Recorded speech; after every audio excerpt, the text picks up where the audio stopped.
Hello మరియు నమస్కారం. నేను డాక్టర్ కంచన్ సింగ్, భారత్ హోమియోపతిలో మీ అందరినీ స్వాగతిస్తున్నాను. మీరందరూ బాగున్నారని, ఆరోగ్యంగా ఉన్నారని ఆశిస్తున్నాను. ఈరోజు వీడియోలో జిమ్ చేయడం వల్ల కిడ్నీ పాడవుతుందా లేదా పాడవదు అనే విషయంపై మీతో మాట్లాడబోతున్నాను. ఇది చాలా సాధారణమైన ప్రశ్న. మనం జిమ్ చేస్తే మన కిడ్నీ పాడవుతుందా? లేదా జిమ్ చేసి తమ కిడ్నీ పాడు చేసుకున్న వాళ్ళు ఉన్నారు. దానికి అసలు కారణం ఏమిటి? చూడండి, జిమ్ చేయడం వల్ల కిడ్నీ పాడవదు. కానీ మీరు జిమ్ సమయంలో తప్పు పదార్థాలు వాడితే మాత్రం మీ కిడ్నీ పాడవచ్చు. మరి జిమ్ చేయడం వల్ల కిడ్నీలు ఎందుకు పాడవుతాయో తెలుసుకుందాం. మన కిడ్నీ ఆరోగ్యంగా ఉండేందుకు, దాని పనితీరు బాగుండేందుకు, క్రియాటినిన్, యూరియా పెరగకుండా ఉండేందుకు, భవిష్యత్తులో డయాలసిస్ అవసరం రాకుండా ఉండేందుకు ఎలాంటి జాగ్రత్తలు తీసుకోవాలి? మరి జిమ్ సమయంలో ఏం జరుగుతుందో, దాంతో కిడ్నీలు ఎలా పాడవుతాయో తెలుసుకుందాం. నా ప్రాక్టీస్లోనూ అలాగే శాస్త్రీయ అధ్యయనాల్లోనూ నేను చూశాను, మీరు జిమ్ చేస్తున్నప్పుడు తీసుకునే ప్రోటీన్ పౌడర్ మీ కిడ్నీ పనితీరును దెబ్బతీస్తుంది. క్రియాటినిన్, యూరియా స్థాయిలను పెంచుతుంది. ఎందుకంటే మీ కిడ్నీల పని మీ శరీరంలోని వ్యర్థ పదార్థాలను ఫిల్టర్ చేయడం. ఆ వ్యర్థ పదార్థం అంటే క్రియాటినిన్. మీరు ప్రోటీన్లో అధిక పరిమాణంలో తీసుకుంటే, అది కూడా పౌడర్ రూపంలో తీసుకుంటే, ఆ పౌడర్లో ప్రిజర్వేటివ్లు మరియు కొన్ని ఇతర పదార్థాలు కలిపి ఉంటాయి. ఇవి నేరుగా మీ కిడ్నీకి హాని చేస్తాయి. దాంతో క్రియాటినిన్, యూరియా మెల్లగా పెరగడం మొదలవుతుంది. రెండవ అంశం గురించి మాట్లాడితే అది క్రియాటిన్ పౌడర్. క్రియాటిన్ పౌడర్ అంటే ఏమిటి? ఇవి మీ ప్రోటీన్కు అడ్వాన్స్డ్ రోత. మీరు ప్రోటీన్ తీసుకున్నప్పుడు ఆ ప్రోటీన్ను లివర్ జీర్ణించి క్రియాటిన్గా మార్చుతుంది. ఈ క్రియాటిన్ మీ కండరాల్లోకి వెళుతుంది. అలాగే మీ మజిల్స్ కూడా దాన్ని బ్రేక్ డౌన్ చేస్తాయి. మంచి ప్రోటీన్ అయితే అవి దాన్ని నిల్వ చేసుకుంటాయి. వేస్ట్ ప్రోటీన్ అంటే మనం క్రియాటిన్ లేదా క్రియాటినిన్ అని పిలిచేది అది ఏమిటి? కిడ్నీ దాన్ని ఫిల్టర్ చేసి బయటకు పంపుతుంది. కానీ మీరు క్రియాటిన్ పౌడర్ తీసుకుంటే అది మీ కిడ్నీలపై ఒత్తిడి పెడుతుంది.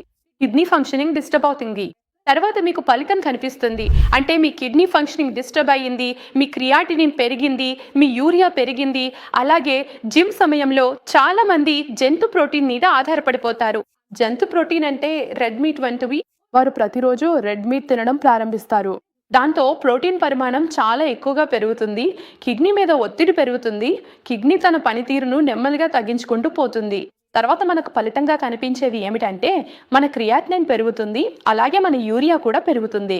కొన్ని చిన్న చిన్న అంశాలు ఉంటాయి, అవే మన కిడ్నీని డ్యామేజ్ చేయడానికి బాధ్యత వహిస్తాయి. మీరు అధికంగా ప్రోటీన్ పౌడర్ తీసుకుంటే అది మీ కిడ్నీకి హాని చేయొచ్చు. మీరు జిమ్ సమయంలో క్రియాటిన్ పౌడర్ కూడా తీసుకుంటే అది నేరుగా మీ కిడ్నీకి హాని చేస్తోంది.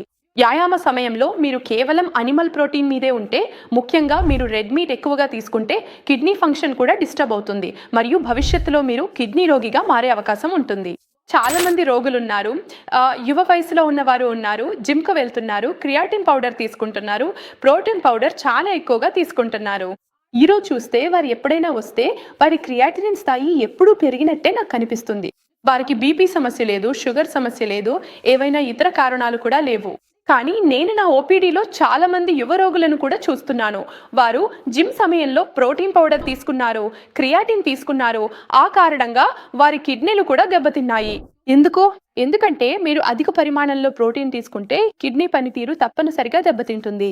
ఎందుకంటే కిడ్నీ పని మన రక్తాన్ని ఫిల్టర్ చేయడం, వ్యర్థ పదార్థాలను మన మూత్రం ద్వారా బయటకు పంపడం. కానీ ఏదైనా వస్తువును మీరు అధికంగా తీసుకుంటే దాని పూర్తి దుష్ప్రభావం మన కిడ్నీపై పడుతుంది. మరియు మనకు కనిపించే ఫలితం క్రియాటినిన్ పెరగడం. కాబట్టి జిమ్కు వెళ్ళండి. జిమ్కు వెళ్ళడం నిషేధం కాదు, కానీ కొన్ని విషయాలను తీసుకోకండి. నేను ఇప్పుడే చెప్పినట్లుగా క్రియాటిన్ పౌడర్ను తీసుకోకండి. మీరు సహజ ప్రోటీన్ కూడా తీసుకోవచ్చు. మీరు ప్లాంట్ బేస్డ్ ప్రోటీన్ కూడా తీసుకోవచ్చు. దీని ద్వారా మీరు మీ కిడ్నీని రక్షించుకోవచ్చు. అందువల్ల జిమ్కు వెళ్ళడం వల్ల కిడ్నీలు పాడవుతాయా లేదా అన్నది మీకు అర్థమైందని నేను ఆశిస్తున్నాను. ఈరోజు వీడియోలో ఇంతే. తర్వాత వీడియోలో మళ్ళీ కలుద్దాం. అంతవరకు ధన్యవాదాలు.